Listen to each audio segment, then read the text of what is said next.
Welcome to the strategy call from Resolute Square. I'm Tara Setmayer, where every week we'll be joined by some of the best political minds of our generation to talk shop. And tonight we have Joe Trippi and Stuart Stevens, familiar faces. If you have already subscribed to Resolute Square and you've begun watching us, you know Joe and Stu. But for those who are just joining us, welcome. Joe Trippi is a Democratic strategist and Stuart Stevens is a Republican strategist, both veterans of presidential campaigns. And we are blessed to have their expertise in our chat for tonight.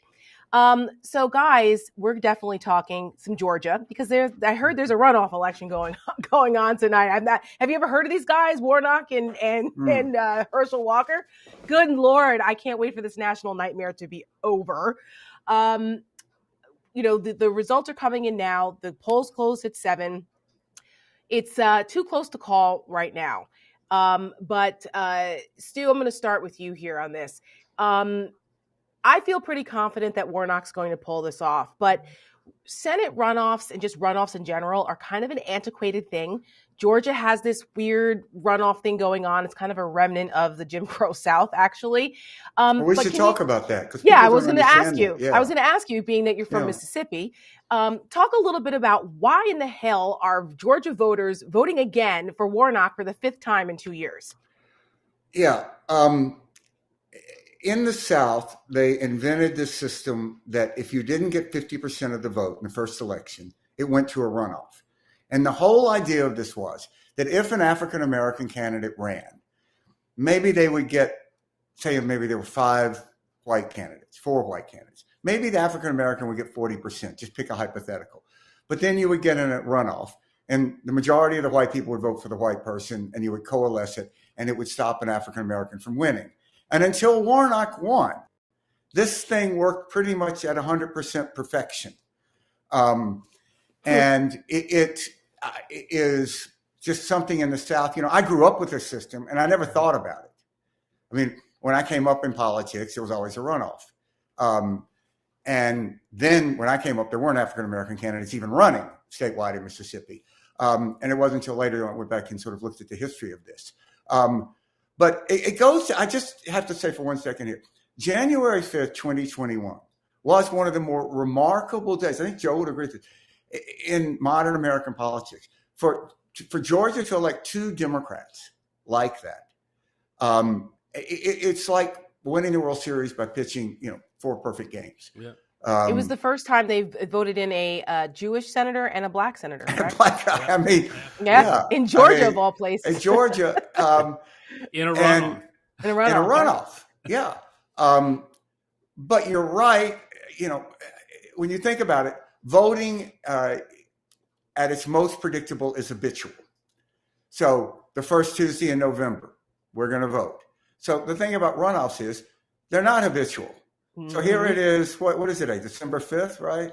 And December 6th. So that's not, people aren't wired to vote in these things. It's like, here, the first Tuesday in December, I got to vote. And that usually has favored Republican candidates because they tend to be, same reason that they're favored in midterms, they tend to be higher income. They tend to be working less blue-collar jobs, so it's easier for them to vote. They tend to be older. All of those make for more regular collar voters, if that's really the word. I mean, regular or, these are voters that tend to show up in midterms and in presidentials. So I think one of the great challenges here has been that they've done an incredible job in Georgia, is registering a lot of voters and mobilizing a lot of voters. Yes. And what we've seen in Georgia, and Joe, I'll bring you in a second, it's been an incredible evolution over the last generation where Georgia was reliably red for a long time. And then you've seen with the influx of folks coming in, the demographics have changed and it's become a purple state at this point.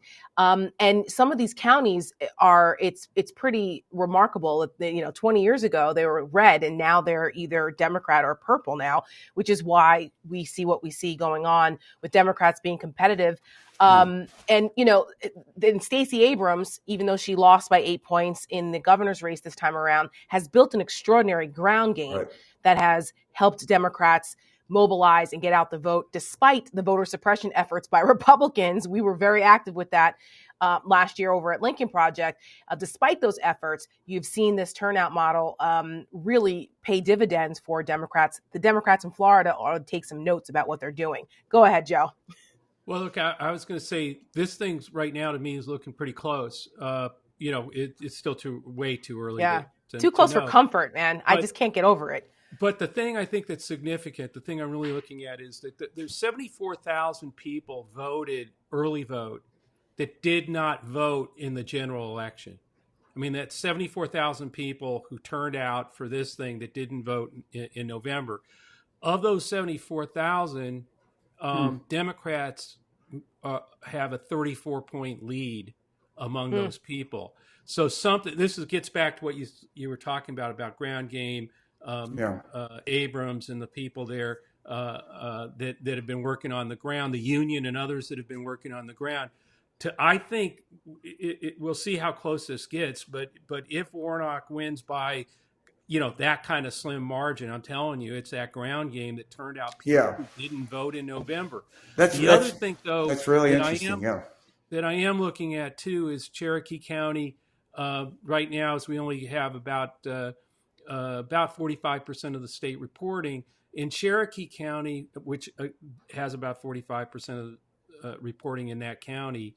Walker's at 62% right now. Now Kemp got 74% of the vote there. So I'm watching.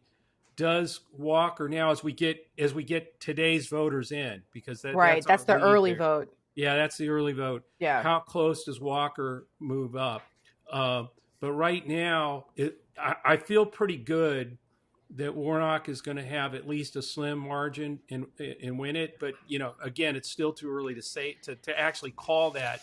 Yeah, but it looks good, but there's stuff out there, and I think in the end, the significant thing may be those people who got turned out that didn't vote in November. So let's talk about that for a second. Yeah, that's pretty extraordinary because something similar happened. It happened in 2020 also, but it seemed to be in the reverse because Donald Trump was out there in 2020 talking about fraud and, everything's rigged. So a lot of Republicans said, well, the hell with this, why bother? And they stayed home. He actually suppressed his own vote, which is just insane. But this time around, it looks like there were some Democrats, particularly Black Democrats, that thought, there's no way, Walker's going to win. Warnock's got this, and they stayed home and they realized, we better get our asses out and vote this time around. So it's an interesting inverse. It's even so in this election, everything was on the ballot. You have the governor's race on the ballot. You had sheriffs on the ballot. You had, justice of the peace. I guess they elected him in Georgia. I don't even know. Labor commissioner. So think about that. So that's 74,000 people who weren't motivated enough to vote for anybody on the ballot, who they went and found. I mean, that really is, man, that is something. To go find these people and get them to the polls, people who wouldn't vote for the governor, people who wouldn't. It is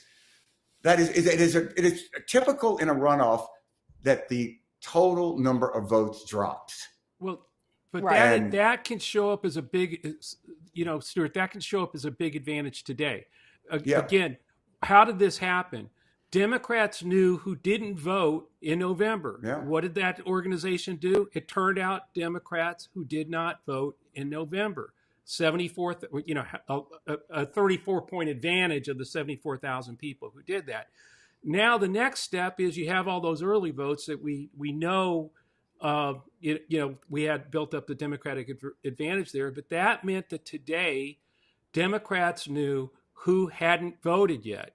Right. And they could work out all day. This surprising big vote today of it looks like maybe 1.3 to 1.4 million people voted today.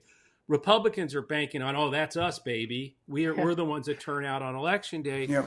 I think these two things are connected. The 74,000 people who didn't vote in November, who Democrats got to vote, and the machinery that Democrats put on the ground today, the union and other people, other activists out there working that, we may be the surprise big turnout today that gives Warnock a bigger advantage than even I think we have right now. I'm just looking at November data, looking at Cherokee County, looking at how these counties are moving. Right.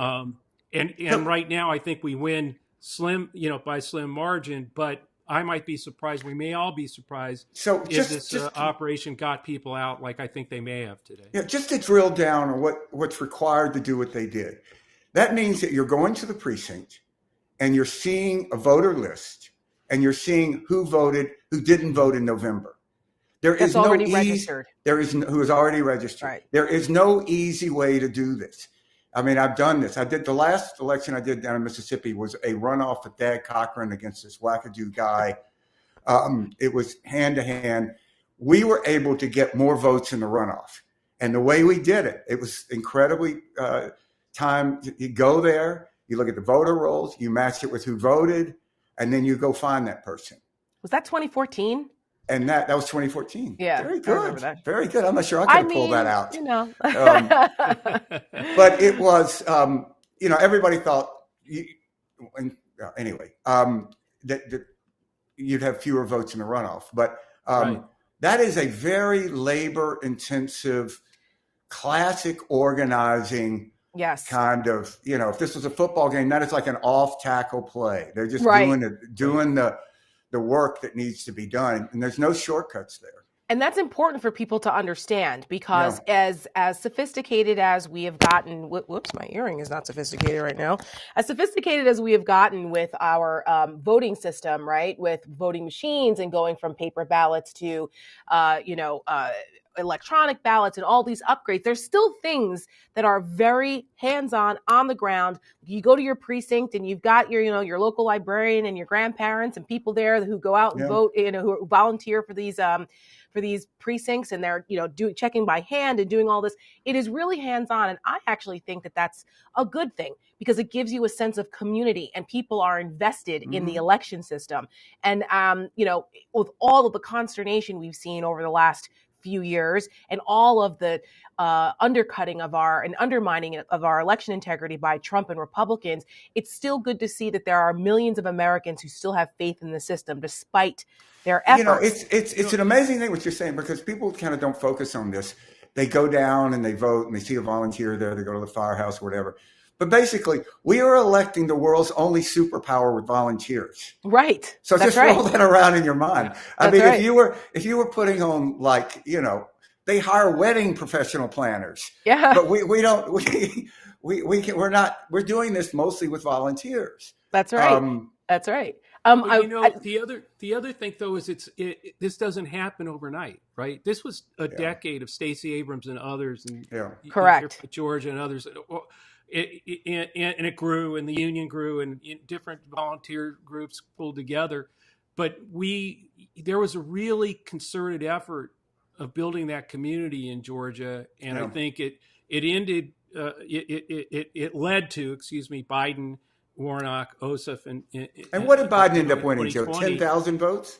A little more than that. It was a little under 12,000, right? It was 11,000 something. I think it's a lesson writ large about what the pro-democracy and Democrats need to build and do across the country. We can't abandon places. We need to fight in them, and we need to put the investment on the ground.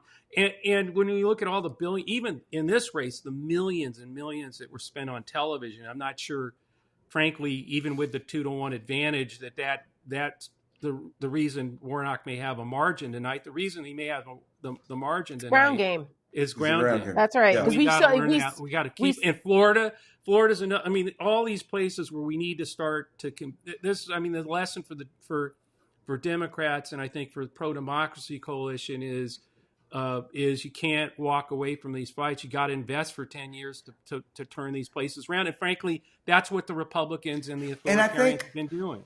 Look, I think that, Tara, you know this, that when you were coming up in the party, one of the sort of crown jewels that the Republican apparatus prided itself on was the absentee ballot program. That's right. And my old partner, Russ Schrieffer, sort of invented the process. They call it the Schrieffer program, where you track who's voted absentee, which you can just track. And you go and see this person hasn't voted. And the whole rule was you want to touch them 3 times. And we always won that game. Mm-hmm. And now this is why it's so ironic. And I'm sure it drives, Republican actual Republican, chairman, right? People party who chairman, understand how people this who works. work in precincts. Yes. When Trump's out there saying don't vote by mail, it's like having Tom Brady and go like don't pass, don't do that thing, So you bring that up, and interestingly, today there was a back and forth with RNC chair Ronna McDaniel and some folks because they're out there criticizing mail-in balloting and early voting. And she's like, no, we want that. We want people to do that. And then they had to come back. Somebody questioned her and said, well, are you talking to Donald Trump about that? Because she was saying how like, we don't want people to absentee. Right. Himself. And she said, no. And then her spokesman was like, no, we're not talking about Trump personally. As a matter of fact, he voted absentee and has encouraged people to vote early. It was like, what a bunch of BS. Right. Before we move on, I just want to remind folks that if they have an opportunity to subscribe to, if you want to get in on the chat, you want to ask us questions and interact with us directly, subscribe, resolutesquare.com. And Joe, I know that you have been very passionate about this, but I'm going to give Stu the opportunity this time to explain why it's so important for folks to subscribe to Resolute Square, and then we'll continue on with the conversation. So, look, I can say this about the Lincoln Project because I wasn't involved in the Lincoln Project when it started, but it was a phenomenon of people, a citizens organization that combined people on the right and the left. I mean, you had true conservatives and you had true I have a friend who considers himself a communist who's a big Lincoln Project supporter. And I think the Lincoln Project's very good at fighting at the ballot box. And that's why Joe joined and fighting for democracy. But that is necessary but inadequate because every day we are facing, minute by minute as we speak, poison is being pumped into our system, our civil society, our entire the whole fabric that holds together this country is being ripped apart by MAGA media. I mean, Fox is the most obvious example, but there is this vast network out there. The Ben Shapiro's, the Daily Callers, the Glenn Becks, all of that is out there. And what happened was basically in 1988, we had this thing called the Fairness Doctrine, which required, up until 1988, it required that if you were going to get a license to broadcast in the federal government, you had to try to have good faith and be honest. Equal time. Time. We went away with that. So the right went crazy. That's what gave us Rush Limbaugh. Mm-hmm. So we don't have to have facts. We can have alternative facts. We can go out and say any damn thing we want. Meanwhile, on the other side, you had traditional journalists who, even though there wasn't a law requiring equals, they felt that the greatest good for journalism was to present both sides.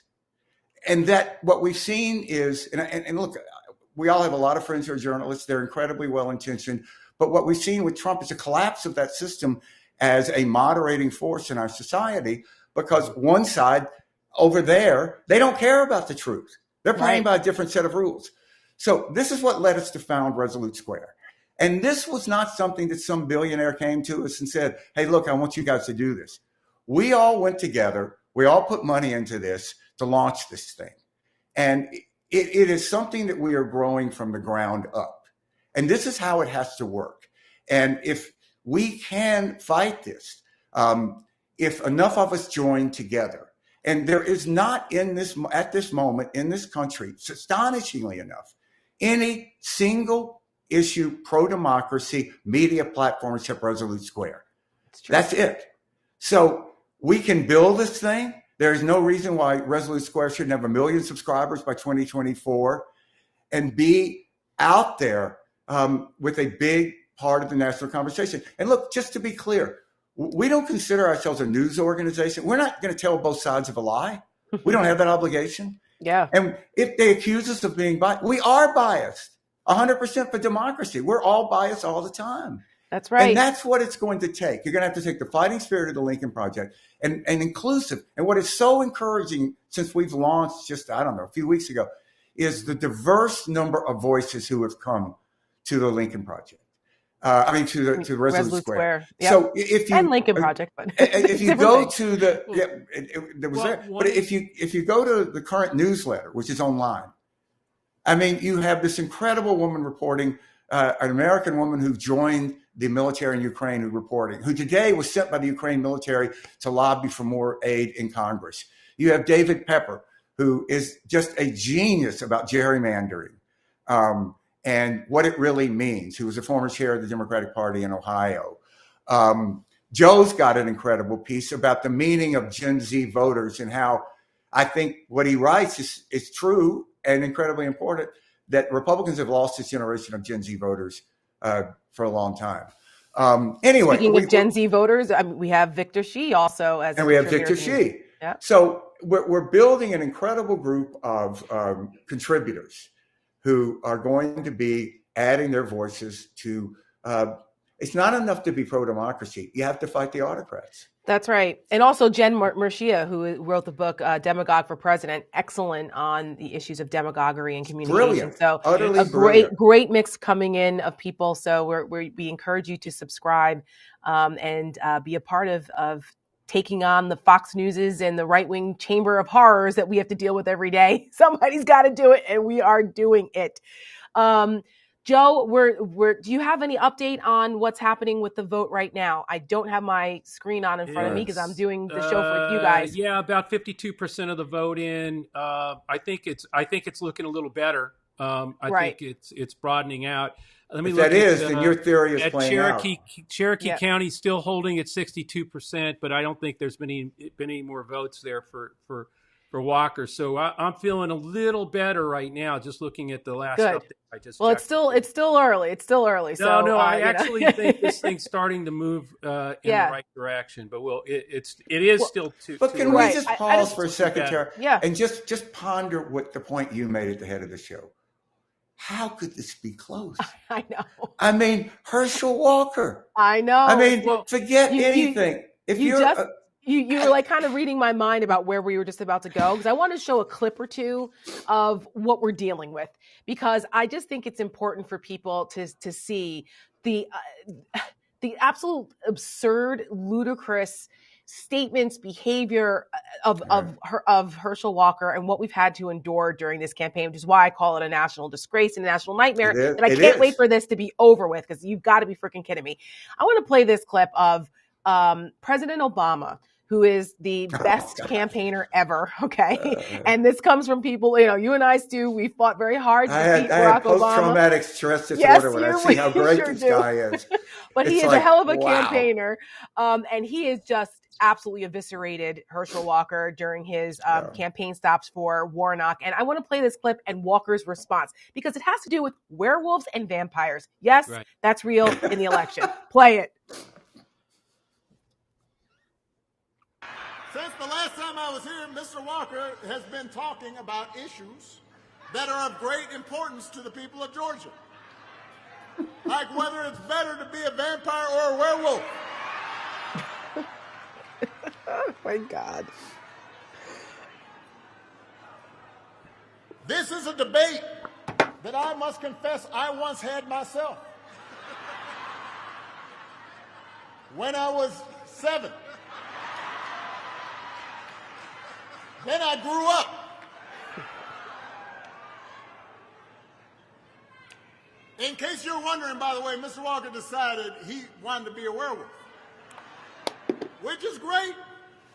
As far as I'm concerned, he can be anything he wants to be, except for a United States Senator.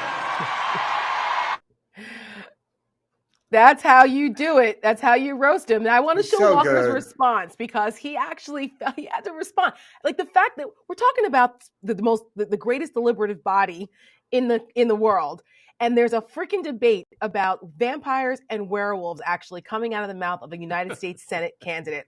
This is Walker on Fox Business, for God's sakes. Well, what's sad is they always trying to mislead people. That's the same as you listening to the former president, Barack Obama, talking about vampires and werewolves. You're 100% correct, but why don't they tell the whole story? The whole story is that story involves people having faith, having faith to continue to go out and do your job, having faith to get things done, so they don't tell you the whole story. What the hell does that have to do with faith and telling the whole story? What is that? I can't. I don't know. I mean, you know, what really kills me is it's so self-destructive. I mean, the way our system is designed, Georgia has the same number of senators as California. As Rhode Island. I mean, as Rhode Island. And as Wyoming. So you only got two up there. You're going to pay them the same amount of money. You're going to pay their staffs the same amount of money. So at the end of the day, a lot of what U.S. senators do is work for their states. Yeah. And, you know, they help when it comes time to like job allocation, new federal, where you're going to build a new military base. You're going to start some sort of new government thing. Also, I mean, bring business to your state, just like Arizona you're going to bring business to your state. Right? So, Biden was in Arizona today with a new chips factory that's about to be built there, with a $40 billion investment in Arizona. Guess who was with him? Senator Kelly. That's what you do. So you're a CEO. You're a CEO, and you know you're thinking about opening a new plant or something, or a new office, and you know you really think Herschel Walker is going to call you and make the case for it? Right. I mean, like Herschel Walker? Crazy.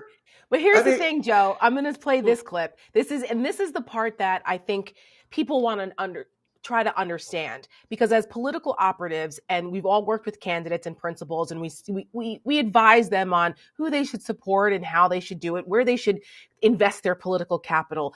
Brian Kemp, who was supposed to be one of the good ones, right? The Georgia Republicans, you know, Kemp and Duncan and the guys there, you know, Secretary of State and Lieutenant Governor, they're supposed to be the good ones. Brian Kemp decided to do a straight to camera appeal to have Republican voters vote for freaking Herschel Walker. Take a look at this. Hey, Georgia, it's election day. Today, your vote is going to decide who's going to be in the United States Senate for the next 6 years. Do you want to send somebody back that's voted with Joe Biden 96% of the time, or do you want to send somebody that's going to fight to end 40-year high inflation, to lower gas prices, secure our southern border, and cut your taxes versus raising them? That's why I voted for Herschel Walker. I want to encourage you to do the same. We got to have a big turnout today to win this thing. Let's get it done and send someone like Herschel to the United States Senate that is going to fight for us. Send someone like Herschel. Yeah, the only way that you could justify that is if he was in an orange jumpsuit and there was somebody standing off camera with a big axe about to cut his head off. I think his heart was so really disgraceful. In it, Stuart. His heart was clearly his heart was in it. But he had on the requisite fleece vest which seems to be the new uniform for Republicans now. I'll tell you, what's really crazy is none of this makes sense. Forget about everything for a second. You're Brian Kemp. You're the governor of Georgia. You're going to need all this stuff. You want all this, all these things, right? You got a Democratic senator who will be in the Democratic Senate majority, who with the administration, and you got a Republican House caucus. It's perfect. This is like exactly what every Georgian should want, right? Is two Democratic senators with working in a Democratic majority and the president, along with your Republican House caucus working with the Republican majority, slim majority in the House, Georgia what the hell Georgia needs to make people prosper. But here's the thing, Joe. Here's the thing. It's not about that for the Republicans now, right? And that is the problem. These, quote, good Republicans, like as I was saying before, that now the fleece vest seems to be the prerequisite uniform for them. Glenn Youngkin did it, and they said, oh, look, see, he's a reasonable Republican. And now they're all trying to, look like him. It's ridiculous. There are no good, reasonable Republicans right now because they continue to do things like this. You had the lieutenant governor. This is how you advance in the party. That's exactly right. And this is how you fundraise, because you think, well, Brian Kemp just got elected. Why does he need to do this, to base himself by putting out this half-assed support for Walker? Well, it's also all about money. And there is already, the knives are out already with arguments within the party and the fundraising structure about, this one didn't do enough and this one was fundraising off of the runoff. And we saw what an absolute grift this has become. There's an example out here where I think it was Rick Scott and the NRSC. They were fundraising off the Walker race, and only 1% of the money was actually going to Walker. Here's the graphic of it. So if you donate to the NRSC, which is the Republican Senatorial Committee, right? They sent this fundraising email out. Only 1% was actually going to Walker. 99% was going to the NRSC. They were doing this with, messing around with the donations. And Walker's campaign was complaining as if that's the reason why he might lose. He might lose.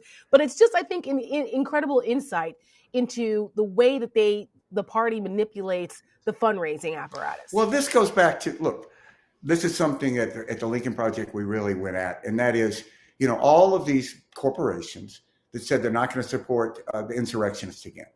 Right. But they still gave to the RGA, Republican Governors Association. They still gave to the group we just showed, the Republican Senatorial Committee. And who did the Republican Senatorial Committee support? People like Herschel Walker. Mm-hmm. People, Blake Masters and others. Like Blake Masters. Yeah, horrible. And the Governors Association supported people like Terry Lake. Yeah. Right. They drew the line at Mastriano. Interestingly. I don't think did they give money? I don't think they did. I think they stayed out of that. But let me just make one. So now they've started another autopsy, so-called. Now, I got kind of personal skin in this because, I was involved in the Romney campaign. The last time they did an autopsy was after we lost. I remember. Okay? And if you go back, this is just fascinating. I think I'm going to write about this. If you go back and you look at what was the conclusion from that autopsy, it was pretty basic, but it was good to be said. The party needed to be more inclusive. Yep. The party needed to reach out more to younger voters, and younger non-white voters. Yep. Needed to reach out more to women, particularly those that work outside the home. Those are all pretty basic things, okay? But they said it. And it was presented not just as a political necessity. It was presented as a moral mandate that if we're going to represent this big, confusing, growing, changing, cacophonous country, we need to be more like that. So then Donald Trump came along and said, no, we can just win with the same old white folks. Yes. And there was like this audible sigh of relief.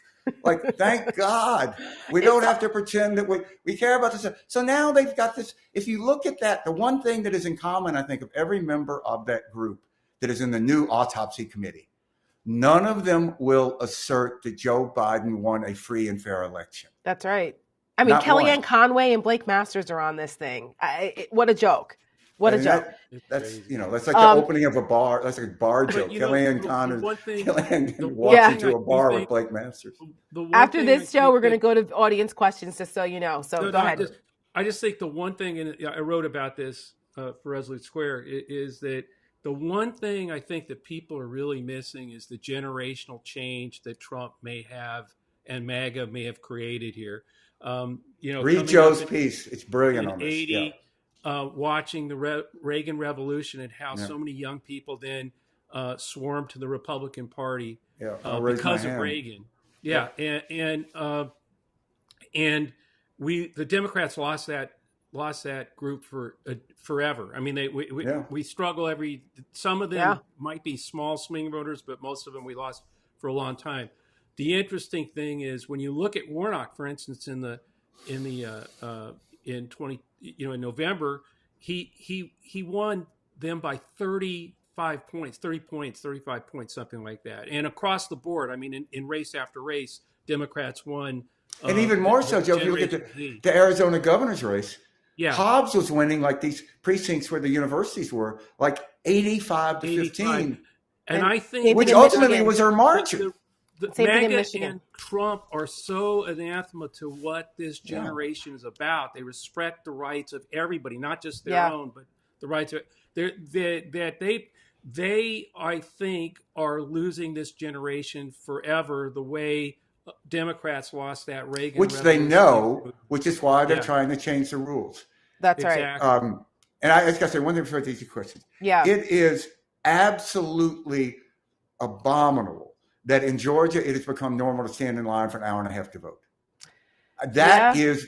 So just ask yourself. People say, well, it's only an hour and a half. You only have to do it once. When is the last time you stood outside, an hour and a half anything. waiting in line for anything. For anything. I mean, That's the right. Justice Department is investigating Taylor Swift's ticket sales. Right. Why can't we? I mean, this is a lot more important. And this doesn't happen most places. That's right. And it should not be accepted. And it is a form of voter suppression. That's true. And it's easy to fix. And even though Georgia did, institute these voter suppression efforts, regardless of what the Republicans claim they were, they truly were. However, the Democrats, again, were able to work their ground game in to get around that for the most part and work and get record turnout, which is fantastic. So even though they tried, democracy seems to be winning here. All right, we're going to do a lightning round of questions. So let's try to keep our answers short. So no, that's okay. So I just want to get more questions in. That's all. Let's start with Tammy E. Tammy E is asking, how did we get to a place where party vote was so much more important than the candidate? Joe, do you want to start? Look, I think it's just that's how tribal we've become, and it's I think it again speaks to the power, I think, of the what I call the right cult media. I mean, they are driving this divisive outrage machine that's designed to divide and conquer. And they've been doing it at Fox, Breitbart, all of them. I mean, all the things that Stuart listed. And there's nothing like the mainstream media does both sides. No one says, no, we're pro-democracy and we're going to take on democracy's enemies. And that's why I think, again, I'm sorry to keep going back to why Resolute Square, but I really think that's they have divided and polarized this country, and there'll be another outrage tomorrow. There'll be another caravan coming up tomorrow to scare the hell out of people. And that's all they do. And then the mainstream media follows it and goes, what about the caravan? And what about, and we need to develop, not just take on the enemies, but actually be proactive, aspirational about democracy and why coming together, Democrats, Republicans, all of us, for a common purpose to defend our democracy and to move the country forward, which is one of the reasons that Stuart said that I joined the Lincoln Project to fight that battle at the ballot box. But that's not enough. We got to fight in the media too. Mm-hmm. And I think until we do that, we understand it, that we have to take them on in the media. They're going to win this. The outrage machine will continue to create the outrage. The next outrage, because they'll go further. They'll lie. Yeah. And why is it that they, there's DeSantis and all these people talk about groomers, and they're trying to make, because it's the same reason that Putin calls Zelensky a Nazi. Right. Because if you believe he's a Nazi, well, then of course, and we got to go in and save you. If you believe that the other side is so horrible. So, all these presidential races, that Joe and I worked in, we won some, we lost some, but I don't think we ever feared for the country if the other person won. And that's how it's supposed to work. Right. You lost, but hey, the other side, they won. Peaceful transition of power. Person, you should support the president. Right. And that now has been upset thanks to Donald Trump and thanks to Republicans. Yeah. And, before we go to the next question, that brings up I have to touch on this because I know people are probably dying to hear what you guys have to say. This idea of Trump, flipping out over the weekend and saying that we should terminate the Constitution. And throw out the presidential election 2020, terminate the Constitution, do it all over. Yeah, just that, right? Republicans haven't really come out and condemned this. A couple have here and there, but could you imagine if Barack Obama had said something remotely close to this? And they would be opening up the armories. Exactly. And here you have Republicans that still will Republicans who aren't elected anymore or who, don't have to answer to anyone. They've been a little more outspoken. But currently elected Republicans in leadership have been too scared to actually say Trump's name. They keep talking around it. And that is the key. And Mitch McConnell, he won't say his name. We have the clip. I want to show Mitch McConnell. He was asked this finally today.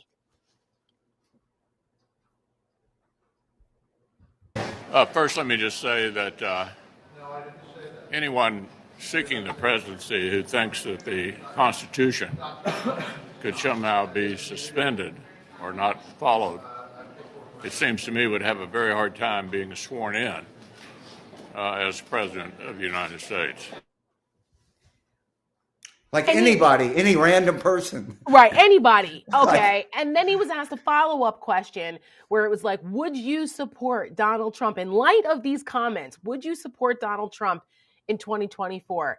And he still would not definitively say, I don't know if we have the follow-up, but he still would not definitively say no.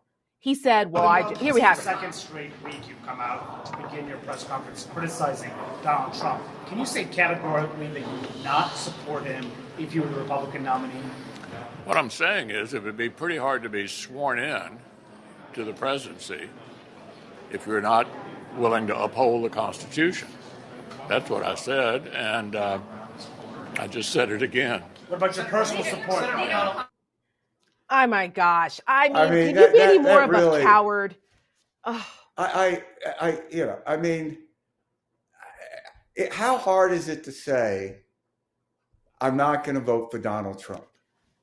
I'm not going to do it. I can't stop people from voting for him, but I'm not going to vote for him, and I'm not going to support him if he wins. Right. That is such a low barrier. When you think about it, they are heirs to the greatest generation. So what did they do to defend democracy?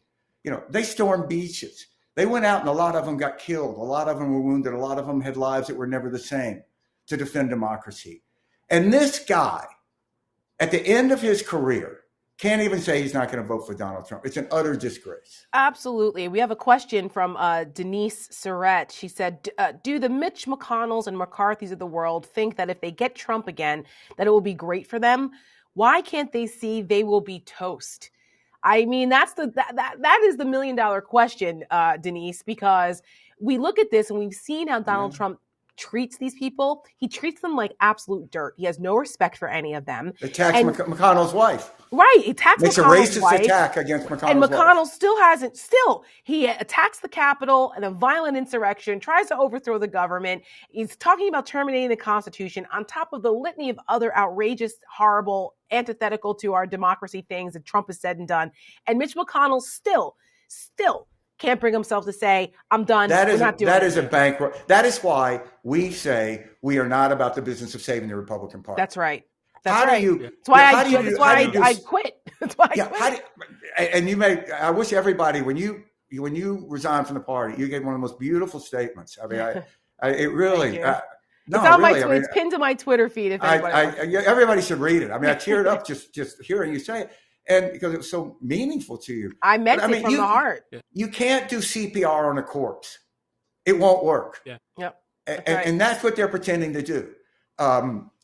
There's no saving that. When you're that morally bankrupt, it's like being, trying to be a dietitian for Jeffrey Dahmer. No, it's done. We have another viewer question. I want to break in just for a second to tell everybody out there, if you're watching the networks right now and looking at Walker pulling ahead by 26,000 votes with about 2 million votes in, 2.1 million votes in. Reminder that happened in November as well. He pulled ahead right about now. DeKalb County is still only 5% in. There's a lot of big Democratic counties out there, so don't get too hyper about it. It's still going to be close. County too, I still right? think, Fulton, exactly. But I just noticed that Walker pulled ahead, and I just wanted to reassure people that's happened before. And, don't panic yet. And don't panic. We have another viewer question, and I think this is a good one. And reminding folks that when we have our shows, if you want to interact with us, please make sure to subscribe to help us build what we're doing here at Resolute Square. And thank you to everyone who is subscribed already. Welcome. This question is from Teresa. Hoping all goes well tonight. After tonight, what action should we all be taking? What is the best way to spend our time? I think this is an excellent question because a lot of people want to know, okay, we voted, now what? Because the campaigns are never over, basically. It doesn't just go, okay, now we can go to sleep and wake up a couple weeks in 2024 before the election. There's still a lot of work to be done because this is never ending. Joe, you Yeah, no, were the I think guy we that got to sort of do invented what modern they. politics with the Dean campaign. So, I mean, No, but I mean, we got to do what they did, what they've been doing in Georgia and other places. We start registering tomorrow. I mean, start talking to people tomorrow about 2024. There is no let up. They're not going to stop. The authoritarian movement is for real. It ain't going anywhere. I don't care if Trump is indicted. I don't care if he's behind bars. They'll still be out there, and out there, fueling it. We need to keep organizing, to keep building things like what we're doing at Resolute Square, but also on the street, knocking on the doors, registering voters, targeting, talking to each other in the community, and building this organization, building the union and other organizations out there. Get involved locally. There's no time to let up, and I just think that's. I think the big lesson here has been again that I think the consultants and the camp and the committees and everything still way too dependent on television, on paid television. But at the Lincoln Project, it's targeting a group of voters with a distinct message and moving 2 or 3%. It's on the ground. Those 74,000 voters that turned out that didn't vote in November of 2022, didn't vote in November, that did vote in the runoff. That may indeed be the difference tonight. Yes. And that's the difference we all need to make from the bottom up. It's not coming from the top. You can't wait for a billionaire to start the media hub, pro-democracy media hub, to take on Fox and Breitbart and the gang. We got to do that ourselves. You can't wait for someone else to go register voters or to be involved locally. We've got to do it. And that's what we're all trying to do. And that's why I really appreciate all of you being with us tonight, trying to being part of making that difference. Absolutely. Get involved because there is no time for complacency at all, or apathy or hopelessness. I think there's a lot to be hopeful for. And these midterm elections could have gone a very different way. But the American people said, no, we're not doing that. And went out there and voted and pushed back a lot of this MAGA authoritarianism where it really mattered. It's not done, though. It's still far from dead and gone. It's still alive and well. So we need to remain vigilant and make sure that we have an antidote to this MAGA media and this MAGA movement that has completely infected the Republican Party.